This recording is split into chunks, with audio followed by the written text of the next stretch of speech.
السلام علیکم ورحمۃ اللہ وبرکاتہ۔ اللہ سے دعا کرتے ہیں کہ آپ لوگ خیریت سے ہوں گے۔ کیا 10 محرم کا ماتم جائز ہے؟ سنی اینڈ سیاہ کو دعوت اصلاح، انجینئر محمد علی مرزا۔ تو یہ جو 10 محرم کا واقعہ ہوا ہے تو اس میں جو ماتم سیاہ کرتے ہیں تو کیا یہ جائز ہے؟ اس سے ریلیٹڈ یہ ویڈیو میں علی مرزا نے کچھ باتیں بتائی ہیں، اور یہ جو سیاہ اور سنی کا جو معاملہ چلتا آ رہا ہے تو اس چیز کے بارے میں بھی کچھ انجینئر محمد علی مرزا نے اپنی باتیں رکھی ہیں اور انہوں نے بتایا ہے کافی ساری چیزیں۔ تو یہ ویڈیو آپ ضرور دیکھیں اور زیادہ سے زیادہ لوگوں کو شیئر کریں، اور اچھی بات سننے اور سمجھنے کی اللہ ہم سب کو توفیق عطا فرمائے، اور جو بھی غلطیاں ہم سب سے بولنے میں سننے میں ہو اللہ معاف فرمائے، آمین ثم آمین۔ تک یعنی فل ہونے کا نام نہیں لیتی۔ اللہ کا شکر ہے ہماری ویڈیوز کی برکت سے اب اس کی ہیلنگ شروع ہو گئی ہے۔ ہیلنگ ضروری ہے، ورنہ تو امام مہدی علیہ السلام سنی میں آگے تو شیعہ نے انکار کر دینا ہے، شیعہ میں آگے تو سنیوں نے انکار کر دینا ہے۔ تو یہ ضروری ہے کہ امام مہدی کے آنے سے پہلے پہلے یہ سنی شیعہ کی تفریق اور اس کے اندر بھی جو سب ڈویژنز ہیں وہ ختم ہو کے لوگ جھوم جھوم کے کہیں کہ نہ میں وہابی، نہ میں بابی، میں ہوں مسلم علمی کتابی، نہ ہم سو کالڈ وہابی ہیں، کوئی علمی بات کر دے اسے وہابی کا طعنہ دیتے ہیں، اور نہ ہم بابوں کا دفاع کرنے والے باب بھی ہیں، ہم عام سے مسلمان ہیں علمی کتابی۔ تو یہ کرنا چاہیے، باقی جو خلاف شرع ایکٹیویٹیز ہیں وہ نہیں ہونی چاہیے۔ میں تو ان چیزوں کو کنڈیم کرتا ہوں۔ پروگرام کروائیں، مجالس کروائیں، اس میں اہل بیت کا ذکر کریں، بالکل اجتہاداً یہ ٹھیک ہے۔ ربیع الاول شریف میں نبی علیہ السلام کا مبارک ذکر کریں، بالکل ٹھیک ہے۔ میں نے بتایا سب کے سب کر رہے ہیں۔ اب بڑا دکھ ہوتا ہے، اب یہ پچھلے دنوں آپ دیکھیں پرسوں جمعہ تھا 6 محرم کا، اب 6 محرم کے جمعے میں بجائے فضائل اہل بیت بیان کرنے کے آپ اور طرف لگ پڑے میں، خصوصاً اہل حدیث کی آپ ممبروں سے دیکھیں گے تو وہ شیعہ کے خلاف تقریریں کر رہے ہوں گے، اور محرم کے چاروں جمعے اسی میں گزار دیں گے، تو پھر اہل بیت کا ذکر کب آئے گا؟ اس کے اوپر کیوں نہیں ٹائم لگاتے؟ آپ کریں، اپنی بڑھاس نکالیں، اگر شیعہ کو حق ہے تو آپ کو بھی حاصل ہے، کریں آپ ضرور، لیکن اہل بیت کو اگر آپ آن کرتے ہیں تو ان کا بھی ذکر خیر کر لیں۔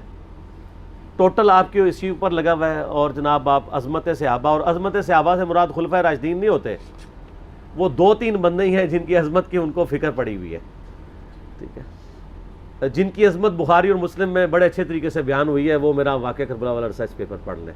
زیادہ میں زبان درازی نہیں کرتا۔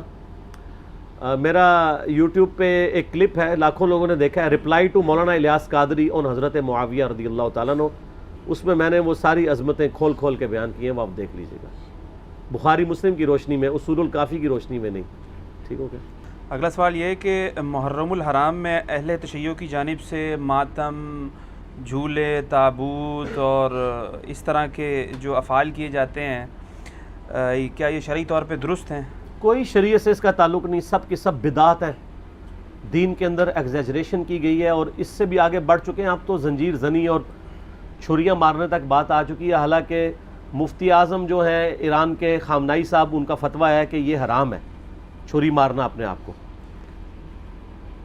لیکن آپ کو پتہ ہے انڈیا، پاکستان، بنگلہ دیش میں جو شیعہ ہیں یہ تو شیعہ ہے ہی نہیں ہے، یہ تو ذاکرین کے فالورز ہیں، کوئی علمی شغف ان کا ہے نہیں ہے۔ انہوں نے رسومات کا نام جو ہے وہ اہل بیت اور مکتب اہل بیت اپنے آپ کو کہہ رہے ہیں۔ مولانا اسحاق صاحب رحمہ اللہ تعالی، جن کی بڑی ایکسپرٹیز تھی اس فیلڈ میں، انہوں نے باقاعدہ شیعہ کی فقہ کی کتابوں سے بتایا کہ ماتم کرنا حرام ہے، وہ آج کے علماء کی لکھی نہیں، پرانی ہے، یہ بدعات ہیں جو انہوں نے داخل کی ہیں، جیسا کہ کئی بدعات اہل سنت کے ہاں بھی داخل ہو گئی۔ یکم محرم کا جلوس بھی تو بدعت ہے نا، اگر 10 محرم کا بدعت نکالا ہوا انہوں نے، پروگراموں کے میں خلاف نہیں ہوں، آپ کریں، سارے خلفائے راشدین کے پروگرام کریں، لیکن سڑکیں بلاک کر کے لوگوں کو تکلیف میں ڈالنا، مریض ہاسپٹل تک نہ پہنچ سکیں، بچے سکولوں تک نہ پہنچ سکیں، اور اس طریقے سے یہ معاملات کو کرنا، یہ نہیں ہونا چاہیے. آپ کنٹرول انوائرمنٹ کے اندر کسی گراؤنڈ میں سرمنی کریں, کسی مسجد میں کریں, کسی امام بارگاہ میں کریں, ضرور کریں. لیکن یہ جو باقی جو چیزیں, یہ جھولے اور ذوالجناح کے جلوس نکالنا اور یہ پنجے اور اس کے نیچے سے گزرنا, اور پھر آج کل تو گھوڑوں کو دفنا بھی رہے ہیں, ٹھیک ہے, تو یہ سب کے سب بدعات ہیں دین میں داخل کی ہیں. اور اس کی وجہ سے شیعہ کی ان ایکٹیویٹیز نے یعنی مکتبہ اہل بیت کو نقصان پہنچایا ہے. بجائے کہ ان کی تعلیمات کو سامنے لایا جاتا, ان لوگوں نے ان معاملات میں ڈالنا شروع کر دیا. ماتم بھی بالکل حرام ہے. میں نے یوٹیوب پہ میرا کلپ آلموسٹ 20 لاکھ کے قریب لوگ دیکھ چکے ہیں. ماتم کے حق میں شیعہ کے 3 دلائل, میں نے اس کا جواب دیا ہے. اور اس میں جو ایک ٹاپ آف دا لسٹ یہ پیش کرتے ہیں, میں حصول برکت کے لیے عرض کر دیتا ہوں. بلکہ میں اگلے دن ایک شیعہ عالم کو دیکھ رہا تھا, تو وہ دنیا ٹی وی پہ ایک پروگرام تھا, اس پہ بیٹھ کے وہ کہہ رہے تھے کہ جی پہلا ماتم تو سیدہ عائشہ نے کیا ہے. ٹھیک ہے, نہیں نام میں نہیں لیتا, آپ سب کو پتا ہے, کیونکہ نام والی پالیسی اب نہیں ہے. تو اب اس بیچارے کا بھی قصور نہیں ہے, اس نے اپنے بابوں سے ہی سنا ہوا ہے. اس نے مسند احمد خود کھول کے بھی نہیں کبھی دیکھی ہوگی, سنی انہوں نے نہیں کھولی بھی, تو اس بیچارے نے کہاں سے کھولنی ہے, جن کی اپنی کتاب ہے. ہم نے بہت پہلے ریکارڈنگ کرا دی کہ مسند احمد میں آگے الفاظ ہیں. سیدہ عائشہ کہتی ہیں, اتنا حصہ تو بخاری مسلم میں بھی موجود ہے, کہ نبی علیہ السلام کی وفات میری گود میں ہوئی. تو سر اس سے سیدہ عائشہ کی یہ فضیلت تو ثابت ہوئی کہ اللہ تعالیٰ نے اپنے محبوب صلی اللہ علیہ وسلم کو سیدہ عائشہ کی گود میں وفات دی, تو یہ فضیلت بھی تو ثابت ہو رہی ہے نا. تو یہ بھی فضیلت پھر مانے نا. جیسا کہ اہل حدیث جب وہ موزوں پہ مسح, جرابوں کے مسح کی بات شروع کرتے ہیں تو کہتے ہیں وہ تو بخاری مسلم میں پگڑی پہ مسح کی بھی حدیث ہے. تو ہم کہتے ہیں اس سے صرف پگڑی کا مسح نہیں, پگڑی بھی تو ثابت ہو رہی ہے نا. لال رومال لاؤ تو پگڑی پاؤ. تو شیعہ جب کہتے ہیں کہ سیدہ عائشہ کی گود میں نبی علیہ السلام کی وفات ہوئی, تو سیدہ عائشہ کی تو فضیلت ثابت ہو رہی ہے. پھر وہ بخاری میں واقعہ بھی ہے مسواک والا. تو مسند احمد میں آگے الفاظ ہے کہ سیدہ عائشہ کہتی ہیں جب نبی علیہ السلام کی وفات ہوئی تو میں نے آپ کا سر تکیے پہ رکھا اور باقی عورتوں کے ساتھ مل کے میں نے اپنے چہرے کو پیٹنا شروع کر دیا. وہ کہتے ہیں نہیں دیکھیں نہیں, یہ ماتم کا آغاز تو وہیں سے ہوا ہے, لیکن اس کے آگے الفاظ ہیں کہ یہ میری کم عمری اور ناسمجھی کا نتیجہ تھا. تو اگر یہ انہوں نے ثواب سمجھ کے کیا ہوتا تو کہتی کہ یہ میری میچیورٹی اور ثواب کے حصول کا ذریعہ تھا. تو سیدہ عائشہ کا رجوع ثابت ہے. یہاں پہ بھی ایک دفعہ جن دنوں میں ہم مناظرے وغیرہ کر لیا کرتے تھے, یعنی آج سے 10 سال پہلے کی بات کروں, تو ایک شیعہ ذاکر آئے تو وہ بھی کتاب اٹھا کے اپنی لے آئے کہ جی یہ سیدہ عائشہ نے. میں نے کہا یار تمہیں بھی دھوکہ دیا کہ ہم مسند احمد کھول کے آپ کو دکھاتے ہیں, یہ تو ہمارے حق میں دلیل ہے. تو یہ آدھی روایتیں بیان کرتے ہیں. تو سیدہ عائشہ کا کوئی ماتم ثابت نہیں. دوسری دلیل یہ وہ قرآن پاک سے لیتے ہیں کہ جب فرشتوں نے آگے بشارت دی سیدنا ابراہیم کی جو پہلی بیوی تھی سارہ کہ ان کے ہاں بھی اب اولاد ہوگی, تو انہوں نے حیرانگی میں اپنا چہرہ پیٹا تھا. جیسے عورتیں کہتی ہائے اب بڑھاپے میں ایک 80-90 سال کی بڑھیا پریگننٹ ہو جائے تو وہ تو پریشان ہی ہوگی نا. یہ انہوں نے, یہ تو نہیں تھا کہ ہر سال وہ چہرہ پیٹنا شروع کر دیتی, ایک واقعہ تھا اور اسے ماتم کا ثبوت نکال لیتے ہیں. یعنی کوئی بات دیکھا کریں, اس طرح چیزوں کا ثبوت نہیں نکلتا. اور تیسرا وہ کہتے ہیں ویسے کرنی نے دانت توڑ دیے تھے. دیکھیں اس میں تو میں نے اتنی بڑی ان کو پھکی دی ہے کہ وہ تو قیامت تک بھی ڈکار آتے رہیں گے اس کے. ہاں میں نے بتایا کہ بخاری مسلم دونوں میں موجود ہے کہ سہل ابن سعد السعدی رضی اللہ تعالیٰ عنہ کہتے ہیں کہ اللہ کی قسم میں جانتا ہوں کہ غزوہ احد کے موقع پہ جب نبی صلی اللہ علیہ وسلم کے دانت شہید ہوئے تھے اور آپ کا خون نہیں رک رہا تھا تو کس نے نبی علیہ السلام کے زخم کو دھویا تھا اور کس نے مرہم پٹی کی تھی. تو انہوں نے بتایا کہ ڈھال میں سیدنا علی جو ہے پانی لے کر آئے اور ڈھال کو الٹا کریں تو پیالہ بن جاتی ہے. تو سیدہ فاطمہ اس زخم کو دھوتی تھی اور جب خون نہیں رک رہا تھا تو سیدہ فاطمہ نے ایک کاٹن کا کپڑا جلا کے اس کی راکھ رکھی تو وہ خون رک گیا. یہ سہل ابن سعد السعدی آل امیہ کے دور میں سیدنا علی کی فضیلت بیان کیا کرتے تھے بخاری مسلم میں, قسمیں اٹھا اٹھا کے, کیونکہ حج کے موقع پہ لوگ ان کو آ کے ملتے تھے کہ اب چند ایک صحابہ زندہ رہ گئے, ان میں سے ایک ہی ہیں. تو وہ پھر آل امیہ کے دور میں مولا علی کے فضائل بیان کرتے تھے. تو میں نے یہ پکی دی ہے کہ جس شخصیت کے سامنے دانت شہید ہوئے ہیں اس نے تو اپنے دانت نہیں توڑے. زیادہ افیکٹ تو اس بندے پہ ہو جس نے اپنی آنکھوں کے سامنے مرم پٹی کی, یعنی سیدنا علی اور سیدہ فاطمہ, انہوں نے دانت توڑے ہیں دونوں نے کیا؟ تو کیا اویس کرنی کو آپ ان سے بڑا عاشق رسول کہیں گے؟ تو اپنے ایمان کی فکر کریں. یہ تو اویس کرنی اس تصور سے خود بھی کانپ اٹھیں گے. المستدرک الحاکم میں موجود ہے کہ سیدنا اویس کرنی رحمہ اللہ تعالی جنگ صفین کے موقع پر مولا علی کے پاس آئے, ان کے ہاتھوں پہ بیعت کی اور معاویہ بن ابی سفیان کے خلاف لڑتے ہوئے شہید ہوئے ہیں مولا علی کی طرف سے. یہ المستدرک الحاکم میں موجود ہے. تو جو شخص خود علی کا مرید ہے اس کو آپ جو ہے وہ علی سے بڑا عاشق رسول ثابت کریں گے؟ جعلی واقعات ہے. صوفیاء نے پھیلائے, شیعہ نے بھی ہاتھوں ہاتھ لے لیے. اس سے بڑی بات بھی کہنا شروع کر دیا کہ جناب کیلا ویسے کرنے کے لیے نازل ہوا ہے. اور ظالموں, وہ کیلے کا ذکر قرآن ہی موجود ہے. کیلا پہلے دا ہے. اللہ دے بندے ہو, ابھی گپیں مشہور کی ہوئی ہیں. اور لوگ آج کل وہ کہتے ہیں دانتوں میں درد ہو تو آپ ویسے کرنی کہ 2 نفل پڑھ لیں, یہ کر لیں. سر دانتوں میں درد ہو تو کسی ڈینٹسٹ کے پاس جائیں. ہو سکتا ہے اندر سے کوئی ہاڑ کھائی گئی ہو آپ کی, کوئی کیڑا لگ گیا ہو, کوئی صفائی کروائیں, کوئی اس کی آپ روٹ کنال کرنی ہو سکتا ہے اس کی کیپنگ ہو. ٹھیک ہے, یہ اس طرح کی کہانیاں نہ کرایا کریں. ہاں, مسواک بھی کریں, وہ تو کرنی چاہیے جی, اس کی تو تاکید ہے. ٹوتھ برش بھی کرنا چاہیے. ٹھیک ہو گیا, صحیح ہے جی. اس سے یہ پوچھنا تھا کہ اویس کرنی کی سنت پہ عمل کرتے ہوئے دانت بھی موجود ہیں, کیلے بھی موجود ہیں. ہاں جی, کیا مطلب؟ اگر اویس کرنی کی سنت پہ عمل کیا جائے ہاں پاسبل ہے. ہاں بالکل صحیح بات ہے. یہ مشورہ دے رہے ہیں کہ جو ویسے کرنی کی دلیل لیتے ہیں وہ ان کے دانت توڑیں اپنے, کیلے ان کے لیے موجود ہیں. بالکل ٹھیک. اگر اجازت دیں ایک حوالہ بتا دوں یہ علمی لوگوں کے لیے. یہ ایک شیعہ بھائی ہیں نادر زبیری نام کے, rivalikalislam.com کی ویب سائٹ ہے. انہوں نے اس پہ پورا آرٹیکل دیا ہے جس میں انہوں نے ثابت کیا کہ شیعوں کے پاس کچھ بھی نہیں اس معاملے میں, سارا صوفیوں سے لیا. ہاں لیکن شیعہ اس کو مانتے نہیں ہیں نا, اس لیے ان کا حوالہ ہم کوٹ نہیں کر سکتے. نادر کو وہ کوٹ ہی نہیں کریں گے. جس طرح ڈکو صاحب کا ہم حوالہ دیں, وہ کہتے ہیں ڈکو تو وابی ہے, وہ کہتے ہیں وابی شیعہ. تو شیعہ کو وہی حوالہ دینا ہوگا جس کو وہ اون کرتے ہو. جس طرح میں نے خامنائی صاحب کا کیا, ان کو وہ اون کرتے ہیں نا. اس طرح کا تو جو بھی بات کرے گا اس کو تو نکال کے پرے مارتے ہیں. جیسے اب اہل حدیث کو مولانا اسحاق صاحب کا حوالہ تو نہیں دیا جا سکتا, کیسے دیں؟ ٹھیک ہے, وہ انہوں نے نکال دیا ہوا ہے. ٹھیک ہو گیا. اچھا, اگلا سوال یہ کہ محرم کے مہینے میں عموماً جو ہیں وہ سنی اور شیعہ بھائیوں کے درمیان جو ڈیبیٹس ہوتی ہیں, ڈسکشنز ہوتی ہیں, تو وہ جو ہیں اہل سنت ہیں وہ اہل تشیع بھائیوں کو رافضی کہہ رہے ہوتے ہیں, اور جو اہل تشیع ہیں وہ اہل سنت میں ان کو نازبی, خارجی, یزیدی کہتے ہیں.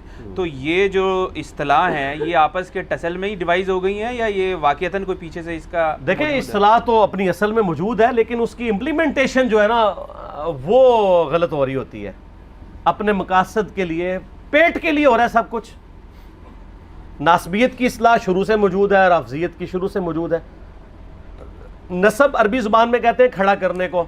ناسبی وہ لوگ ہیں جو سیدنا علی کے مخالفین تھے, ٹاپ آف دا لسٹ اس میں خوارج تھے جو بغض رکھنے والے تھے, یا اہل صفین. اہل جمل کو میں نہیں کہتا کیونکہ اہل جمل تو بیک فوٹ پہ چلے گئے تھے. اور دوسری طرف ناسبی کے اگینسٹ جو ٹرم یوز ہوتی ہے وہ رافضی ہیں جو سیدنا علی کی شان میں غلو کرتے ہیں. ظاہر ہے سر جب آپ 60 سال تک ممبروں کے اوپر سیدنا علی پہ لعنت کروائیں گے تو دوسری طرف سے بھی ریونج آئے گا. وہ حضرت علی کو بڑھائیں گے اور پھر وہ ہر اس بندے کو رگڑے میں لے آئیں گے جس سے آپ محبت کریں گے. جیسا کہ غلام احمد قادیانی دجال کرتا تھا, جس سے اس کی لڑائی ہوتی تھی نا اس کے بزرگ کو گالیاں دیتا تھا چاہے وہ اس کا اپنا بزرگ بھی ہو. یعنی مجھے بتائیں اگر ہمارا عیسائیوں سے دشمنی ہوگی تو کیا ہم حضرت عیسیٰ کی توہین شروع کر دیں گے؟ لیکن قادیانی چونکہ اس کا ذہنی توازن ٹھیک نہیں تھا وہ یہی کام کرتا تھا. میں نے پچھلے دنوں میرا جو ایک کلپ چڑھا ہے غلام احمد قادیانی یزیدی, اس میں میں نے حسین ابن علی کی جو اس نے گستاخیاں کی ہیں وہ دکھائی ہیں. وہ یہی تو بتایا کہ وہ حسین علیہ السلام کی اس لیے توہین کرتا ہے کہ آپ کو پتا ہے کہ قادیانیت کے سب سے زیادہ افیکٹو جو مکتبہ فکر ہے نا مسلمانوں میں وہ شیعہ ہیں, کیونکہ اس نے مہدی ہونے کا بھی دعویٰ کیا تھا تو کئی شیعہ بھی ساتھ لگ گئے تھے. اور دوسرے نمبر پہ عیسائی ہیں کیونکہ اس نے مسیح موعود ہونے کا دعویٰ کیا تھا. تو اس لیے وہ حضرت عیسیٰ کی بھی توہین کرتا ہے اور حضرت حسین کی بھی. کیوں؟ کاؤنٹر نیریٹو قادیانیت کے خلاف جب کھڑا ہوا ہے نا تو شیعہ نے اور عیسائیوں نے زیادہ مخالفت کی, کیونکہ ان کی پبلک جا رہی تھی. تو انہوں نے کہا اچھا اب ان مولویوں کو نیچا کرنے کا طریقہ ہے کہ حضرت حسین کو نعوذ باللہ وہ الفاظ استعمال کرو جو میں نے ویڈیو میں ریکارڈ کرا کے ایچ ڈی کیمرے میں دکھا دیے ہیں. بس عقل مندوں کے لیے صرف دکھانا ہی ہوتا ہے, بس ایک دفعہ دیکھ لیا آپ خود فیصلہ کر لیں کانٹیکسٹ کے ساتھ ہے. تو یہاں پہ بھی یہی ہوتا ہے کہ وہ نام رکھے میں. اس کی اصل وہ حدیث ہے جو فضائل صحابہ میں 2 اوپر تلے روایتیں ہیں کہ سیدنا علی سے موقوفاً روایت ہے کہ میری وجہ سے 2 فرقے گمراہ ہوں گے, ایک میری محبت میں غلوف کر کے اور ایک میری دشمنی میں, اور میری وجہ سے 2 فرقے دوزخ میں جائیں گے, ایک میری محبت میں غلوف کر کے ایک میری دشمنی میں. اس میں مرفوع حدیث بھی ہیں سنن طبرانی میں, لیکن وہ ضعیف ہے. لیکن یہ موقوفاً روایتیں صحیح ہیں اور ظاہر نبی الاسلام کے بتانے پہ ہی محمول ہیں. تو سیدنا علی کی محبت میں غلوف کرنے والے رافضی اور ان سے دشمنی میں غلوف کرنے والے ناصبی. یہ حقیقت ہے کہ ناصبیوں کی اکثریت اہل سنت میں ہے اور رافضیوں کی اکثریت اہل تشیع میں ہے. یہ تو آؤٹ آف کوسچن ہے, اس میں کوئی شک نہیں ہے. باقی ایک خالی نام رکھنے کے لیے آپ کسی کو کہہ دیں نجدی کہہ دیں, وہابی کہہ دیں, بدعتی کہہ دیں, ٹھیک ہے جی, بد مذہب کہہ دیں, رافضی کہہ دیں, ناصبی کہہ دیں, یزیدی, وہ ایک علیحدہ بات ہے. لیکن حقیقت یہ ہے کہ جہاں پہ موجود ہے ان کو اپنی اپنی اصلاح کرنی چاہیے. سنیوں کا کام ہے کہ ایک ٹکٹ میں 2 مزے نہ کریں, اپنے اندر جو ناصبی ہیں ان کو جوتے مار کے باہر نکالیں, اعلان برات کریں. ہمارے جیل میں بہت بڑا ناصبی تھا فیض عالم صدیقی, قتل ہو گیا تھا, 80s کی بات ہے. آج تک اہل حدیث اس کو ڈس آن بھی کرتے ہیں, اس کے مضامین بھی چھاپتے ہیں, اور وہ مضامین بھی وہ جو اہل بیت کے خلاف لکھے ہوئے ہیں. تو ایک ٹکٹ میں 2 مزے تو نہیں ہوتے.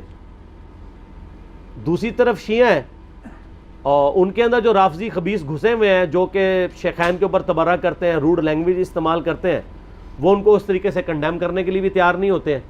ایک ٹکٹ میں 2 مزے کر رہے ہوتے ہیں.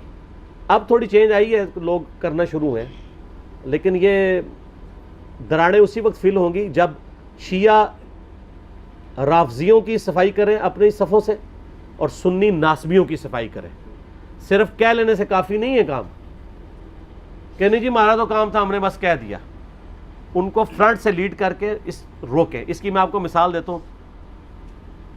2006 کی بات ہے آلموسٹ, میں ایک دفعہ گولڈے گیا. اس وقت میں بھی بریلوی تھا, لیکن میں کئی چیزوں کے خلاف تھا. شروع سے ہی تھوڑا بہت ذہن کھلنا شروع ہو گیا تھا. تو وہاں کے جو مفتی تھے, میں نے ان سے کہا کہ یہ یہاں پہ عورتیں آ کے, بے پردہ عورتیں یہاں مزارات پہ آ رہی ہیں, ان کو آپ منع کیا کریں. ان کا جی ہم نے وہاں بورڈ لکھ کے لگا دیا ہے نا, اور کیا کریں. بورڈ لکھ کے لگایا ہوا ہے گاؤں کی عورتوں کے لیے, ان کو پڑھنا بھی نہیں آتا. میں نے کہا صرف یہ کافی ہے, آپ ان کو روکیں بائی فورس, قبر تک پہنچے ہی نا, وہاں مرد کھڑے کر دیں, اندر آنے ہی نہ دیں. لیکن وہ چاہتے بھی نہیں, اندر آئیں گی تو چندہ دیں گی نا. غریب غریب عورتیں بوڑھی بوڑھی اپنے دوپٹے کھول کھول کے اس میں سے 5-5 روپے کے سکے بھی, وہ پیرے وہاں پیر بیٹھے ہوتے ہیں ان کو پکڑا رہی ہوتی ہیں, اور وہ بھی ایسے بے شرم پکڑ لیتے تھے, 5 روپے بھی واپس نہیں کرتے تھے. تو پھر میں نے ان کو اس وقت ایک پھکی دی. بریلویت کے زمانے میں بھی پھکی میں دیتا تھا. میں نے کہا جی مجھے بتائیں, اگر یہاں پہ کوئی بندہ آ کے آپ کے جو قبر میں دفن شدہ بزرگ ہیں ان کو گالیاں نکالنی شروع کر دے, تو پھر آپ ایک وہاں پلے بورڈ ہی لگائیں گے کہ بزرگوں کو گالیاں دینا منع ہے, یا روکیں گے. کہتا ہے جی ایسی کی تیسی روکیں گے. تو میں نے کہا اس کا مطلب ہے کہ بزرگوں کی حمیت آپ کے دل میں شریعت محمدیہ صلی اللہ علیہ وآلہ وسلم سے بڑھ کر ہے. تو اس کا جواب اس مفتی کے پاس کوئی نہیں تھا, نہ کسی اور مفتی کے پاس ہوگا, اور یہ حقیقت ہے. ان کو اپنے باب عزیز ہے. اتخذوا احبارهم ورهبانهم اربابا من دون اللہ. انہوں نے اپنے بزرگوں اور جوگیوں کو رب مان لیا اللہ کو چھوڑ کے. یہود و نصارہ والی خرابیاں اس امت میں بھی آئی ہیں, بخاری مسلم میں حدیث ہے.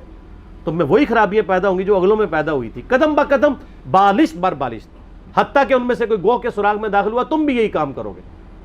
صحابہ نے پوچھا یہ اگلے لوگوں سے مراد یہود و نصارہ ہے؟ آپ نے فرمایا وہ مراد نہیں تو اور کون سے لوگ مراد ہیں؟ تو آپ صلی اللہ علیہ وآلہ وسلم نے پہلی پریڈکشن فرما دی. ٹھیک ہو گیا جی. صلاۃ بر محمد و آل محمد. اللہم صلی علی محمد و علی آل محمد کما صلیت علی ابراہیم و علی آل ابراہیم انک حمید مجید. اللہم بارک علی محمد و علی آل محمد كما باركت على إبراهيم وعلى آل إبراهيم إنك حميد مجيد. الحمدللہ میں نے اس کے اوپر ایک تحقیقی مقالہ ریسرچ پیپر نمبر 5B لکھ دیا ہے، واقعہ کربلا کا حقیقی پس منظر، 72 صحیح الاسناد احادیث کی روشنی میں، جس میں میں نے کل اہل سنت کی مین سٹریم کی کتابوں سے 200 احادیث جمع کی ہیں. اکثر احادیث بخاری اور مسلم سے ہیں، جس میں نے یہ پورے کا پورا مقدمہ سیدنا عمر فاروق رضی اللہ تعالیٰ عنہ کی شہادت سے لے کر شہادت حسین علیہ السلام تک کور کیا ہے، اور اس کو احادیث کی روشنی میں مرتب کیا گیا ہے، نہ کہ تاریخ کی روشنی میں. ظاہر ہے تاریخ حکمرانوں نے لکھوائی ہے، اس میں ان کے اپنے انٹرسٹ بھی تھے، اکثر چیزوں کی اسناد بھی اویلیبل نہیں ہوتی، اور اس میں بخاری اور مسلم کے علاوہ جتنی بھی احادیث میں نے جمع کی ہیں ان میں دور حاضر کے جو بڑے بڑے محققین اور محدثین ہیں ان کی تحکیم باقاعدہ لگائی ہے. شیخ البانی رحمہ اللہ تعالیٰ کی، شیخ زبیلی زئی رحمہ اللہ تعالیٰ کی، شیخ شعیب آرنوت رحمہ اللہ تعالیٰ کی، شیخ سلیم اسد کی، غلام مصطفیٰ ظہیر صاحب کی، اور لوگوں کی تحکیم کے ساتھ میں نے اس کو مرتب کیا ہے. کوئی ایک حدیث بھی ایسی نہیں ہے جسے آپ یہ کہیں کہ وہ کسی محدث کی تحکیم کے بغیر اس میں ڈالی گئی ہو. یہ ضرور ہو سکتا ہے کہ کسی کو کسی معاملے میں اختلاف ہو، لیکن ایسا نہیں ہوگا کہ کوئی حدیث ایسی ہو کہ جس کو سارے بالاتفاق جو ہے وہ مردود یا ضعیف یا موضوع سمجھتے ہوں. ضرور کسی نہ کسی نے اس کی تصحیح اور تحکیم کی ہوئی ہوگی صحت کے اعتبار سے. اس کو میں نے سٹارٹ کیا ہے خلفائے راشدین کون سے ہیں، اس سے آغاز کیا ہے اس ریسرچ پیپر کا. اس کے بعد پھر میں نے جو جنگ جمل صفین اور نہروان ہوئی، شہادت عثمان والا ایشو ہوا، اس کو کور کیا ہے، صلح حسن کو کور کیا ہے، یزید کی ولی عہدی کو، اور الٹیمیٹلی سیدنا حسین ابن علی رضی اللہ تعالی عنہما وعلیہم السلام کی مظلومانہ شہادت کو صحیح الاسناد احادیث جو اہل سنت کی کتابوں سے ہیں اس سے کور کیا ہے الحمدللہ. تو اس لیے آج میں جتنی بھی احادیث بیان کروں گا کوسچنز کے دوران آلموسٹ ساری اس میں اویلیبل ہوں گی. آپ یہ ریسرچ پیپر ہماری ویب سائٹ ahlsunnatpak.com سے فری ڈاؤن لوڈ کر سکتے ہیں، PDF، واٹس ایپ گروپس میں رابطہ کر کے منگوا سکتے ہیں، اور اگر ہارڈ کاپی آپ نے منگوانی ہے تو ہماری اکیڈمی کا نمبر ہے +92 کے کوڈ کے ساتھ 3215900162. پاکستان سے کریں گے تو 032159000162. صبح 9 سے لے کر آلموسٹ اب تو مغرب تک کھلا ہوتا ہے، پورا دن. اللہ کا شکر ہے کہ ہم نے اس کے اوپر اب باقاعدہ ڈیوٹی لگا دی ہے. ہمارے ابرار الحسن بھائی جو ہیں وہ ان کو ہم نے اسپیسیفائی کیا ہے. اس کے علاوہ بھی عثمان بھائی بھی کبھی کبھار سن لیتے ہیں، ندیم بھائی بھی. آپ نے یعنی اکیڈمی میں آنا ہے درس سننے کے لیے یا ریسرچ پیپر فری منگوانی ہے ڈاک، تو یہ بھی ریسرچ پیپر، اس کے علاوہ 8 ریسرچ پیپر، یہ ٹوٹل 9 بنتے ہیں، اور 3 اذکار کارڈ ہیں، صبح شام کے سنت اذکار، فرض نماز کے بعد کے سنت اذکار، اور جادو ٹونا وبائی امراض اور قدرتی حادثات سے بچنے کے سنت اذکار. یہ ٹوٹل 12 کا پیکج ہے جو ہم فری ایک سیٹ سب کو بھیجتے ہیں. آپ منگوا سکتے ہیں. ایک سے زیادہ سیٹ منگوانے ہو تو نو پروفٹ نو لاس کے اوپر، بلکہ تھوڑے سے لاس کے اوپر ہی ہم لوگوں کو بھجوا دیتے ہیں. کوشش کیا کریں سافٹ کاپیز کے ذریعے ہی کام چلائیں. آج کل چونکہ سافٹ کاپیز کا ہی موڈ ہے، آپ کسی کو اس کا اسکرین شاٹ لے کے شیئر بھی کروا سکتے ہیں. تو یہ ریسرچ پیپر خود بھی پڑھیں. محرم دعوت کا مہینہ ہے، ربیع الاول شریف دعوت کا مہینہ ہے، رمضان شریف دعوت کا مہینہ ہے.